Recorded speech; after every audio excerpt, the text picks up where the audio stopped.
Sean bienvenidos a Electroreparaciones MPG. Estamos de nuevo en falla en fuente conmutada. Aunque las fallas se parecen, no son las mismas. Entonces aquí tenemos una falla que vamos a tratar de resolver, porque la idea es que salga una enseñanza de cada falla. Entonces tenemos el tester en 200 voltios corriente directa, el negativo del tester conectado al negativo de un capacitor en la parte fría, y con el positivo del tester vamos a hacer medición, que eso es lo que tenemos que hacer siempre, mediciones. No tenemos nada aquí en el rectificador de 12 voltios, en el otro rectificador de 30 voltios tampoco tenemos nada, o sea, no hay voltaje en la salida. Entonces esa es la falla. Vamos a dirigirnos a la parte caliente para tratar de resolver ese problema. Entonces nos trasladamos a la parte caliente. Ya tenemos el tester igual en 12 voltios, el negativo del tester en el capacitor, ¿verdad? El capacitor, el doble capacitor de lo grande. Vamos a hacer medida lo primero en el capacitor, a ver cuánto tenemos, si tenemos voltaje, y si vemos tenemos 162 voltios, hay voltaje. Ya con eso ya sabemos de que está buena la entrada de alimentación de corriente alterna hasta la rectificación y los filtros. Entonces vamos a hacer ahora lo siguiente: medir el MOSFET, a ver si tenemos problema en esa parte.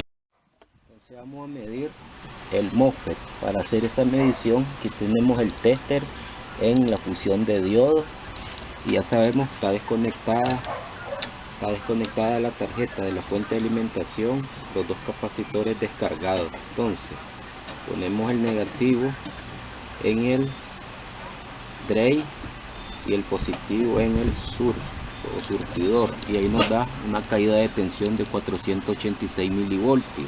Lo que estamos buscando es si el MOSFET está en corto o no en esta parte.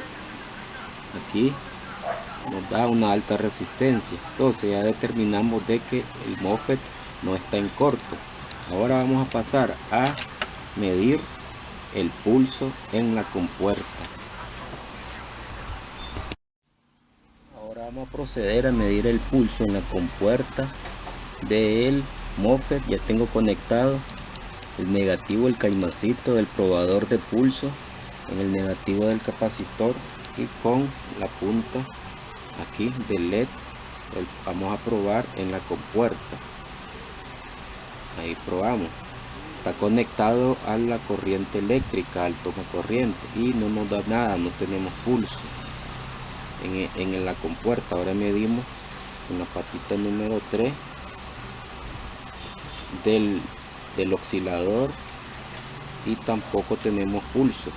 Entonces, ¿cuál sería el siguiente procedimiento? Bueno, medir voltaje de alimentación en el oscilador. Correcto, entonces vamos a hacer mediciones en el oscilador, integrado oscilador, ya que probamos el MOSFET y nos mide bien, pero no hay pulso en la compuerta. Vamos a probar el voltaje del filtro. Ya lo conecté al toma de corriente, lo tenemos en 200 voltios de corriente directa. El negativo está al negativo del capacitor. Vamos a medir para comprobar. Tenemos 163 voltios.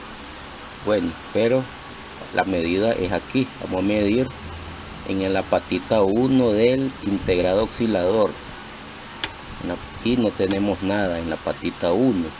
Entonces vamos a dar seguimiento, vamos a seguir esa pista para encontrar qué pasa con el voltaje VCC que alimenta al oscilador. Y aquí lo tenemos, 51 voltios, pero no está al otro lado de la resistencia. ¿Qué significa? Que tenemos una resistencia abierta, que es la de arranque, por donde pasa el voltaje que alimenta al oscilador. Entonces vamos a cambiar ahí la resistencia para que pase bien el voltaje hacia el integrado oscilador. Conclusión de la prueba: encontramos una resistencia abierta, por eso no llegaba voltaje, o no llega voltaje al integrado. no tengo esa resistencia por el momento, entonces pues así lo vamos a dejar. Pero la idea era demostrar de que una simple resistencia a veces nos puede pasar por alto y esa es la falla que nos va a apagar o no va a funcionar la fuente de alimentación conmutada completamente. Hasta el stand-by no va a haber nada, porque al no funcionar la parte de oscilación y el oscilador, el integrado, no va a haber voltaje en la salida, por lo tanto no va a haber funcionamiento de toda la tarjeta. Entonces no hay que confiarse y hay que hacer mediciones. Las mediciones son la clave para encontrar la falla. Esperen el siguiente video.